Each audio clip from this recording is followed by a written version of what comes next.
Bismillah, walhamdulillah, wassalatu wassalamu ala rasulillah. Assalamu alaikum wa rahmatullahi wa barakatuh. Vëllezër, motrat e nderuara, a keni menduar ndonjëherë si e kanë jetuar Ramazanin shokët e pejgamberit sallallahu alaihi wasallam? Ramazani për ta ishte një shans, një dhuratë nga Allahu, andaj mundonin ta shfrytëzonin çdo sekond të tij. Pejgamberi sallallahu alaihi wasallam thënë një hadith: "Khairukum qarni, thumma alladhina yalunhum, thumma alladhina yalunhum." Tha, gjenerata më e mirë është gjenerata e sahabëve, pastaj ajo pas tyre, pastaj ajo pas tyre.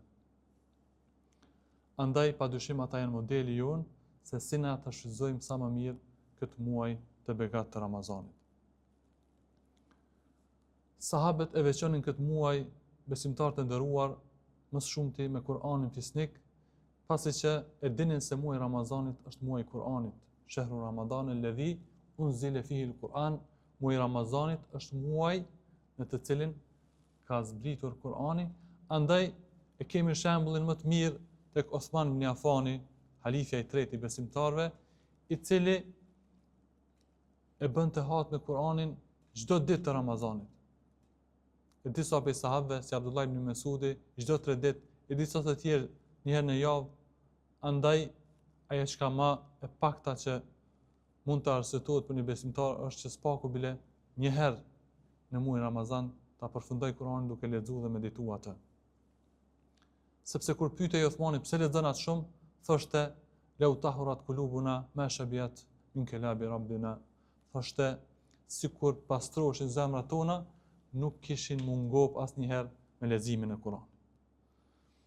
Pastaj xhamatlit të nderuar, motrat e nderuara, sahabët e veçonin këtë muaj me namazin e natës, saqë nganjëherë detyroheshin që edhe të merrnin shkopin, që të mbështeteshin tek ta nga lodhja që kishin trupat e tyre, por asesi nuk ndjenin lodhja shpirtat e tyre me namazin që konsideronin si qetësim, rahati dhe lidhje me Krijuesin.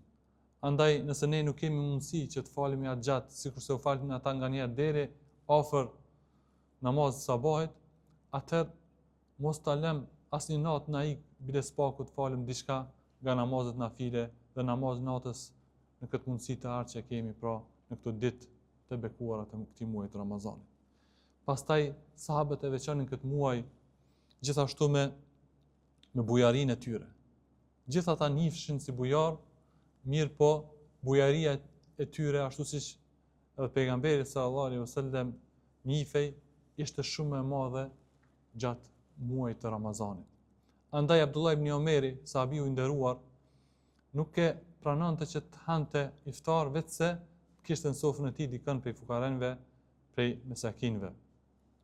Dhe nëse mundoheshin që familja e tij që t'i largonin ata, atëherë ai nuk pranonte të hante vetëse kishte në sofrën e tij dikën, sepse e konsideron këtë muaj si muaj i Kur'anit dhe muaj i ushqimit të tjerëve, duke u bazuar në fjalën e pejgamberit sallallahu alaihi wasallam: "Men fattara sa'iman kana lahu mislu ajri." Kush e ushqen një agjërues e ka shpërblimin sikurse të tij, pa ju paksuar atij asgjë. Andaj ta shfrytëzojmë këtë mundësi të artë duke shtruar iftar, qoftë një iftar modest, qoftë disa hurme apo disa shishe ujë për agjëruesit që të fitojmë edhe na nga kjo derë e madhe e shpërblimeve. Dhe për fund, sahabët me gjithë këto vepra, me gjithë këto angazhime friksoheshin shumë sa ju kanë pranuar veprat e tyre. Andaj luteshin 6 muaj para se të vinte Ramazani, luteshin: "O Allah, na mundëso që të arrijmë Ramazanin. Na jep shëndet, na jep forcë që ta shfrytëzojmë këtë muaj." Dhe pasi kalonte muaji Ramazani, 6 muaj të tjerë luteshin Allahun dhe bënin dua që Allahu t'ia pranonte veprat, duke qarë nga frika ndaj Allahut se ajo kishte pranuar Allahu duat, lutjet, agjërimin që kishin bërë gjatë muajit të bekat. Andaj si mesazh besimtarë të nderuar, Ramazani pra është një dhuratë, një mundësi e ardhur nga Allahu fuqiplot, andaj është një shans shumë i madh që ne të rregullojmë raportet me Allahun fuqiplot, të rregullojmë raportet me namazin, të rregullojmë çështjen tonë, raportin tonë me leximin e Kuranit fisnik e kështu me radhë. Andaj, le ta shfrytëzojmë këtë muaj begat me atë sa kemi mundësi, duke lutur Allahun që të na i pranojë veprat tona të mira, duat, agjerimin, namazin e natës. Assalamu alaikum wa rahmatullahi wa barakatuh.